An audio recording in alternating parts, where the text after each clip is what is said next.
Hello everyone, সবাই কেমন আছেন? আশা করি সবাই ভালো আছেন। বন্ধুরা, আমরা সবাই জানি যে টাকার রেট ভিন্ন ভিন্ন। মানে কোনো দেশের টাকার রেট বেশি, আবার কোনো দেশের কম। কিন্তু আপনি কি জানেন আজকের দিনে ভেনেজুয়েলার 1 বলিভার সমান বাংলাদেশের কত টাকা হয়?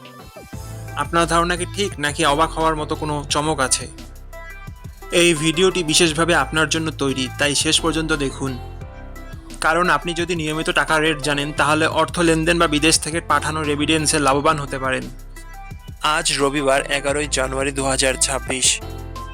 আজ ভেনেজুয়েলার 1 টাকা সমান বাংলাদেশের 0 টাকা 37 পয়সা, আর অপর দিকে বাংলাদেশে 1 টাকা সমান ভেনেজুয়েলার 2 টাকা 70 পয়সা। বন্ধুরা, টাকার রেট প্রতি মুহূর্তেই বদলায়, আর এই পরিবর্তন আপনার আয়, খরচ, এমনকি সঞ্চয়ের উপর প্রভাব ফেলে। তাই নতুন রেট সবার আগে জানতে এখনই চ্যানেলটি সাবস্ক্রাইব করুন এবং বেল আইকন প্রেস করুন, যাতে কোনো আপডেট মিস না করেন। ধন্যবাদ, দেখা হবে পরবর্তী ভিডিওতে।